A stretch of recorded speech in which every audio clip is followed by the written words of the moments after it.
As way I see it, college football New Year's Six bowl predictions and the college football playoff predictions.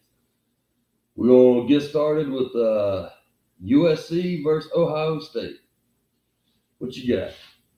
Well, it's a tough game. You got a really talented quarterback for USC and Sam Donald. A lot of people got him picked to go first overall in the draft. Where do you think he'll go? If I was going to guess, I'd say he'd probably go number one. I'm not saying I would take him number one, but he seems to be. He's got it. He's got a good arm. I like him a lot. I like him too, but I would need to watch more from him before I could say I would take him number one. But based on the way how NFL teams tend to look at things, he seems to be kind of a prototypical NFL type quarterback. So yeah, I don't know if I would take. I don't know if I would necessarily take him no more, but he looks like he's going to be good in the NFL. Right. All right, we're back to the game. Who are you taking in it? We'll take Ohio State. I believe that Ohio State's the better coach team. I think they got the most talent. A lot of times in bowl games, it kind of comes down to who's the most motivated to be in that bowl. That seems like kind of a draw right here between these two teams because they're kind of both on the outside looking into the playoffs. So all things being even, I'm going to take the best coach with the best athletes. Yeah, I think because both teams really had a good argument for the fourth spot, in my opinion. So I look at this as a game that they can show the country that they belong in the playoffs and they can play with I think both of them can play with anybody in the country. I'm going to take USC and Darnold. I like the way they're playing. I mean, you take away the Notre Dame game, and they've had a really good year this year. Well, it wouldn't shock me if USC won, but I'm going to say that if both teams play their best, I feel like Ohio State will get the win. Yeah. All right. UCF, Central Florida, Auburn. Who you got in that one? All right. This is an upset, but I'm going with Central Florida in this game. I kind of alluded earlier to a lot of times in bowl games, it's the team that's most motivated to be there. And I think that Central Florida is going to be the most motivated. Auburn has played basically 3 playoff games in the final month of the season. And, even it sounds kind of crazy that being in the Sugar Bowl is a letdown, but I believe it is. Plus, they're playing a non-Power 5 conference team. UCF has the chance to go undefeated. For those reasons, I'm going with UCF.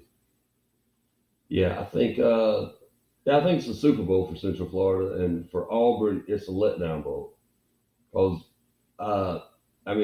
they played Alabama in the playoffs and beat them. They played Georgia twice in the playoffs. They went 1-1 with them. And they played Clemson. As tough as you can play Clemson for 4 quarters. I mean, it was 14-6 was the final score. So they know they belong in the playoffs. They know they can play with all the teams in the playoffs. Well, but they don't get the chance to. So they're So and for what everything you just said, would it shock me if Auburn comes out and is able to run the ball right down Central Florida's throat, and then Central Florida can't do anything with Auburn's defensive line? I mean, I can see that happen easily. Yeah. I'm picking USC. UCF. Excuse me. I'm picking UCF simply because of the motivation factor. Right. I'm on board with you, and I think Central Florida is going to be better than Auburn's thinking. You know what I mean? Central Florida has got a lot of good athletes, and the gap between Auburn and Central Florida, especially the starting 11, in my opinion, is not that great. I mean, I'm not saying Auburn's not better, but they're better, but Central Florida is better than people give them credit for, I think. I think they can play with most teams in the country. That's true. There's going to be a big gap in the trenches. Yeah. But Central Florida's style offensively can negate some of what Auburn is so good at. So they can get rid of the ball quick. They can get the ball on the perimeter very easily. Yeah, slow down the pass rush. I think that Georgia did a good job of doing that against Auburn. That second time they played. did. I mean, they did it in a different way than Central Florida is going to attempt to do it. But you saw tons of tosses and trying to get the ball outside of the box as soon as possible. Hmm. So you're taking Central Florida, and I'm taking Central Florida. Yes, It sir. was different on Ohio State, USC. All right, Miami, Wisconsin. What you got? All right, I'm gonna go with Wisconsin in this game. Miami's been a little bit exposed here towards the end of the year. I know they got a really good defense and they got a lot of athletes, but their record was probably a little bit better than they actually were. They could have lost multiple Yeah, games. I agree with that. Um, I again, I have no idea what their feeling is. I mean, they lost the last two games of the season, and then in one of them games, Clemson embarrassed them. Now look, they're in a big bowl game. It's been a while since Miami has had the opportunity. In the Orange Bowl. I mean, in the Orange Bowl, that's true. But I mean, Miami didn't get about 20,000 people to a home game anyway, so I don't know how big. I would guess Wisconsin's going to have as many. Wisconsin travels well. I've been to a Wisconsin bowl game in Orlando, and they traveled really well. Yeah, so I'm going with Wisconsin. I think Miami's probably got a little bit more talent, but I feel like Wisconsin's probably more of a complete team right now. I agree. Wisconsin's more of a complete team, but I'm thinking, and I can see everything you said. It makes sense, but I think Miami's defensive line is going to take this game over. And I think they're going to get a couple turnovers, and we're going to see the turnover chain rolling again. I'm thinking Miami in South Florida, the first big bowl in a long time. Because Mark Riggs, he's got the program moving right. And if they get a big bowl win right here, that'll be big for them. I think I think the chain will get rolling. I don't think Wisconsin's seen a D line like what they're going to see. I don't think they've seen the defensive speed they're going to see. No.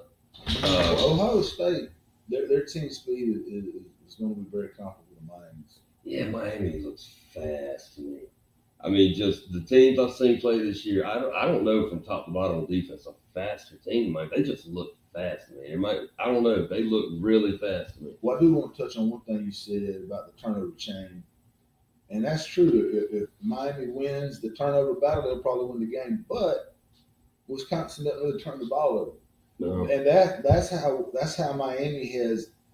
If you look at the majority of their wins, it's because they've just had multiple high turnover. And Wisconsin doesn't give it to them. I don't see them winning. Yeah, I don't see them winning without getting some turnovers. I don't have a lot of faith in the quarterback.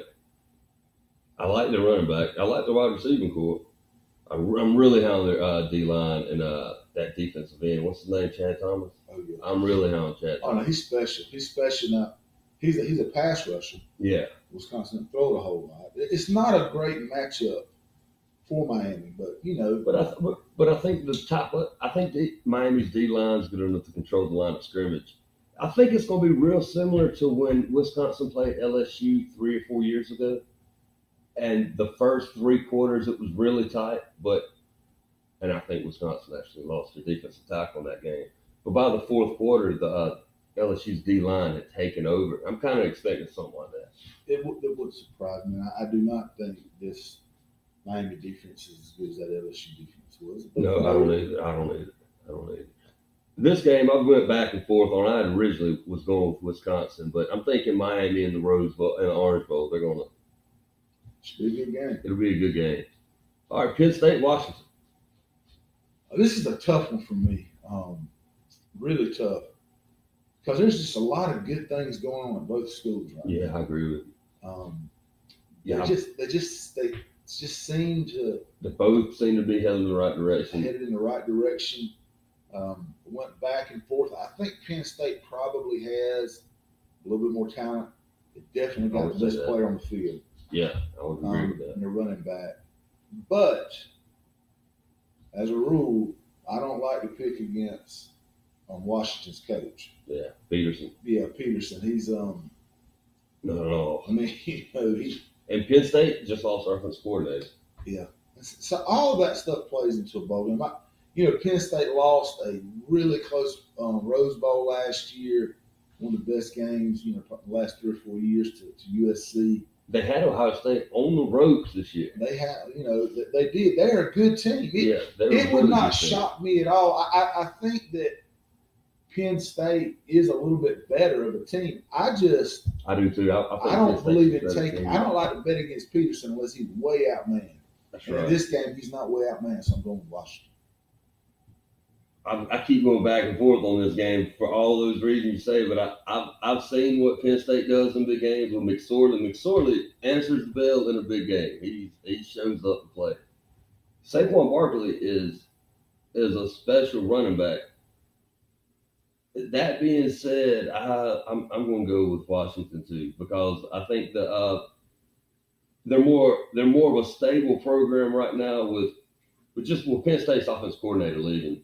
I mean, I don't know what they're doing with that, but I know Washington will have a good game plan ready. I don't know. I'm just going to go with Peterson too, but it's hard to pick against this Penn State team because they've got some leaders, and McSorley's a really good quarterback, but I think I'm going to go with Washington. All right. Now we got the college football playoffs. We'll start with Alabama and Clemson. Who you got now? Tough game. Two really, really good defenses. Two, not above average offenses, but not, special offenses. I expect this to be a low scoring game. Why don't you think Alabama has a special offense? Because they've got a good returning quarterback. They've got the best wide receiver, in my opinion, maybe possibly the best wide receiver in the country in Ridley. Their backfield, in my opinion, is the best. Yeah, their running backs, their backfield is probably the best in the country. Right. I mean, top to bottom. I mean, Georgia's hard to beat right now with those four guys. But why isn't Alabama a more dominant offense? I believe that it's a situation where there's some they don't really know who they are. They're kind of in a little bit of an identity crisis. Which are they the Alabama of the last 7 or 8 years, which is a primarily power scheme. Yeah. Down kick wrap offense, very similar to what Stanford does. Play action, throw the ball down the field. That's been who they are. The guy that they've got now run their offense, he comes from the New England Patriots lineage. That is not what New England does. Mm-hmm. New England is, they're more matchup driven. They got man beaters and they got zone beaters, and they beat them mostly through the passing game. They set the run game up with the pass. So I feel like they're not exactly sure who they are. They're probably built to be the power scheme, but that's not who their offensive coordinator is. So anytime there's a little, uncertainty as to who you are, you're going to suffer. But they're a good team. Yeah. I'm really high on Jalen Hurts.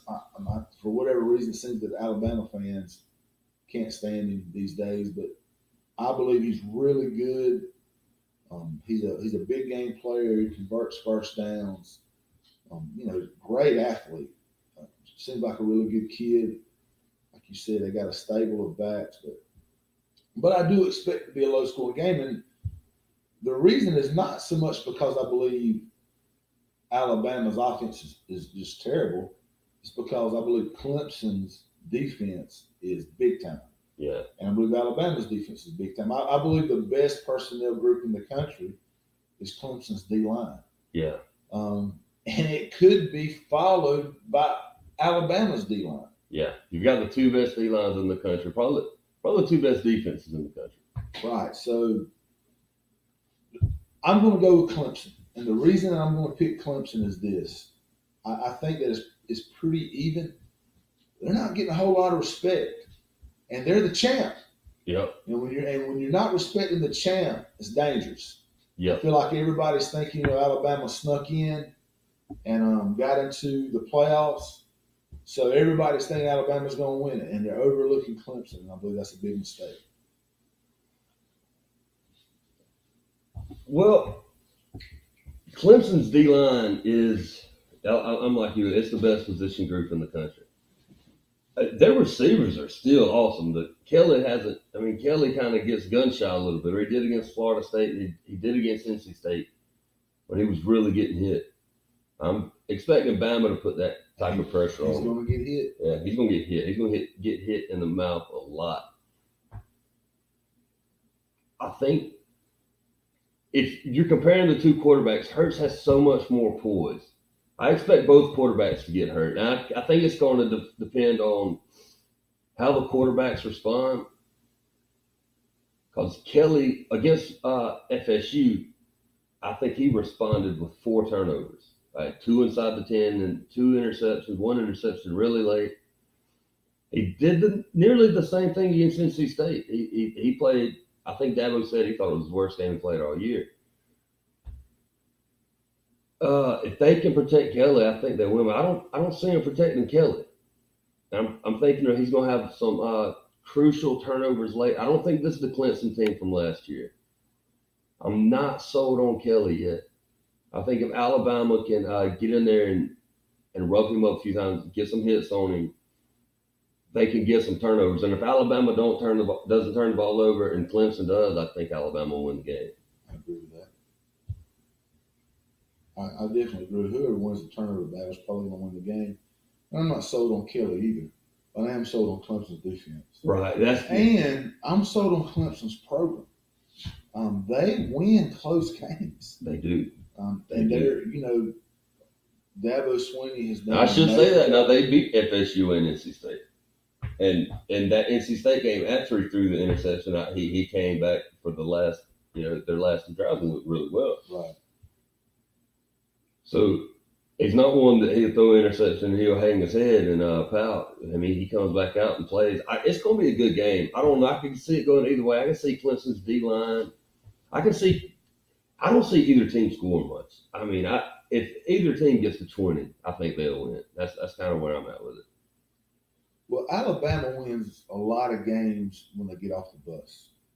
You've seen that time and that time won't be and time the case. again. No, it's not going to happen. And it didn't happen when they played Auburn. Clemson is not afraid of Alabama. Mm-mm. So it's kind of a built-in advantage that I feel like their players get used to. And then when somebody really hits them in the mouth, to me, they struggle with that. Well, they're going to get hit now. I'm not saying they're not going to hit back. And I do believe it's going to be a close game. But I believe it's going to be a game that Clemson wins. Clemson's got a lot more experience with the close games this year. Alabama hadn't played a close game this year. Auburn beat them by 2 touchdowns. I think they had a close game with Mississippi State. Yeah, they did. That's their only close game. Clemson has been in war year-round this year. So they're much more prepared to handle the battles. Right. I keep going back and forth from this one, but I think I'm gonna go with Clemson D. I think the D line's gonna be too much. The more I think about it, I don't see how Alabama's gonna move the ball consistently on Clemson. And if Clemson don't turn the ball over, I think they'll move the ball better than Alabama because they've moved the ball against everybody they face this year. And they face some good defenses. They've moved the ball well. Their receivers are still. I mean, I don't think Kelly gets the ball out nearly as well as Deshaun Watson. Their receivers are still loaded. They're loaded at wide receiver. So you're going with we're both taking Clemson? Yes, sir. And a close one. I mean, I could go either way on it, but I'm going to go with Clemson. I'm with you. You don't disrespect the national champion. That's right. That's rule number 1. You don't disrespect the champion. All right, so Georgia and Oklahoma. What's your thoughts? It's a tough game right here. Really tough because these are 2 opposing styles, and we've talked before that in boxing, matchup makes the fight. And this is 2 completely different styles, and got the match up very interesting with each other. Georgia power running game, great backs, like you said earlier, arguably the best backfield in the country. Really good defense. Roquan Smith, to me, is the best defensive player in the country. He's definitely the best linebacker. I've said that I thought he may be the best inside linebacker I've seen in college since Keeper, and I agree. He's the best I've seen. He is a special linebacker. Oh yeah, he's a game changer. He actually that's who he reminds me of. When you watch highlights of Kuechly with the Panthers, and he'll be on the right side, and there'll be a ball to the left, and you'll see him run past the linebacker that's to his left to make the play. You see Roquan Smith do that every play. It seems like special. You know, if you say you got Team A and Team B, and Team A has the dominant run game, they've got the advantage in the trenches, and they got the best defensive player in the country. There's no way that you're going to say Team A is going to lose that game. That should be the team you pick to win. Absolutely. But Team B's got Baker Mayfield. The most efficient quarterback in the history of the NCAA. Right. 2 years in a row. I mean, that's he's special. He gets a lot of grief, especially down here in the Southeast. People don't tend to like him. That guy's a baller. Yeah. He's got great skill guys. I think that Oklahoma has the advantage from the skill positions overall. Baker Mayfield is what makes this tough to me. I could see Georgia coming out, pounding it down their throat and controlling the game and winning by a couple touchdowns. Or I could see this thing breaking out into a shootout. And that's actually what I believe is going to happen. I believe it's going to be a high-scoring game. And in a high-scoring game, I'm going to take Baker Mayfield and Oklahoma. Yeah, I think it's going to be a high-scoring game, too, because I think Georgia's going to be able to run the ball. I think they'll move the ball pretty good on the ground. But I tell you this, Oklahoma, the last 2 times they came and played teams from the Southeast, they played Alabama, the Alabama team with McCarron and Cooper, and it wasn't a special Oklahoma team in my opinion. It was a really good Bob Stoops team. It was what you got used to seeing over there. This was a really good Alabama team, and they beat them. I mean, they beat them all over the field. They came and played Florida State in 2011. A really athletic Florida State team. I mean, defensive guys all over that, NFL guys all over that defense. And Oklahoma guys, they matched athleticism and the speed of both of those teams, the Alabama team and the FSU team. So I don't think there's going to be much difference as far as speed and talent-wise go in this game. I think Georgia's got a better defensive line. But I think Oklahoma's going to negate the pass rush a lot. I don't see Georgia's D-line really controlling this game. Well, Georgia recruits the Southeast, primarily Georgia, and they get several players from Florida. Big time high school football there. Oklahoma recruits Texas. Right. Yeah. I mean, they're both teams are athletic. Yeah. I want to point this out. I think one difference is schematically, it's a lot harder to stop Oklahoma than to stop Georgia if you can match up with Georgia's physicality. I believe Oklahoma has the players to maybe not shut down Georgia's offense, but to at least, if they commit to stop the run, and they're going to make Fromm beat them through the air, which is exactly what I expect them to do. I feel like they can limit their run enough to where, with the kind of points they're able to put up, it's going to give them the advantage. That's what I see. It's a close game. I think so. I think they'll be able to stop the run. I don't know if they'll stop or not. Maybe not stop it, but they'll slow it down enough. They'll slow it down enough. Right. And I think Fromm will make some plays. He'll make some throws. Oh, he's good, man. I think the game's going to be close, but I think it's going to turn into a somewhat of a track meet, I'd say, and I think Oklahoma's going to get them. The more points that are scored, the more I feel like the needle swings in Oklahoma's favor. Right. Especially if they get up to 14 points or something, and Georgia has to turn around and start throwing the ball every play. Oh, yes. And they can take the running backs out. And that can happen quick with Oklahoma because they can score. They can put up points in a hurry. I think if it's a 24-21 type game, Georgia wins the game. If one team, if it's a get in the 30s type game, it's Oklahoma's to lose at that point. All right, guys, that's going to be it. And we'll come back later with the finals preview, see how we did.